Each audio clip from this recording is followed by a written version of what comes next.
Těsná prohra v Rumburku. No a mně se to strašně těžko hodnotí. Jsme se o tom bavili, že mě to normálně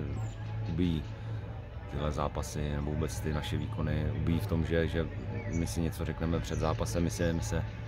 my tam vidíme odhodlání, tam jako kluci mluví o tom, jak prostě začneme od začátku, makar na ně vlítneme, všichni jsme jako a pak přijde do toho zápasu proti klukům, a to nemyslím nějak ve zlém, prostě, který mají věkový průměr 35 let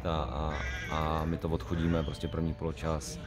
nerozeběhneme se a kluci prostě z Rumburka jsou jako na lepší, druhou půlku už asi jako odcházeli fyzicky, tak možná to vypadalo opticky, že jsme jako víc na míči, možná na začátku jsme měli nějaké šance, ale jinak jako nic, prostě obrovský nic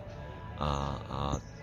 tenhle zápas prostě byl o 6 bodů, jak se to říká, je takový klišé, ale tady se hrálo o 6 bodů a my jsme prostě první poločas prochodili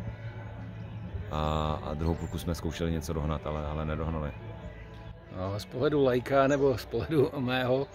Roudnice chtěla hrát, chtěla tvořit na terénu, který byl přece jenom trošku suší, hřeblatější, takže to bylo složité. Domácí si to nekomplikovali, standardky, všechno dopředu. Nešlo to změnit v poločase, chtít hrát jinak? Já myslím, že ne v poločase, to se mohlo jako změnit už vlastně po nějakých 15-20 minutách, když ty kluci už viděli, že prostě jako do kombi úplně to nejde. My jsme potom apelovali prostě, že pojďme to hrát podobným stylem, co hraje Rumburk, pojďme prostě do rychla překopnout v obranu a porvat se o ten balon, ale když už se nám jako povedl jedna z 10 jakoby dalších přihrávek, tak za ní nikdo nešel, tak prostě ty kluci se to sebrali a úplně v klidu to nechali doplout do autu, anebo si prostě ten balon vzali, rozehráli a hráli přesně jak říkáš, takový ten jednoduchý pragmatický fotbal, na který jsme navíc ještě ani my jako nedokázali reagovat, takže ono to bylo jako v chůzi dopředu i dozadu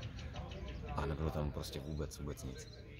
No, co zlepšit do dalšího utkání? Asi to, o čem mluvíš. Já nevím už, jakoby, co zlepšit, zkoušíme to horem spodem, to přijde, že je to pořád stejný, nevím, opravdu teď už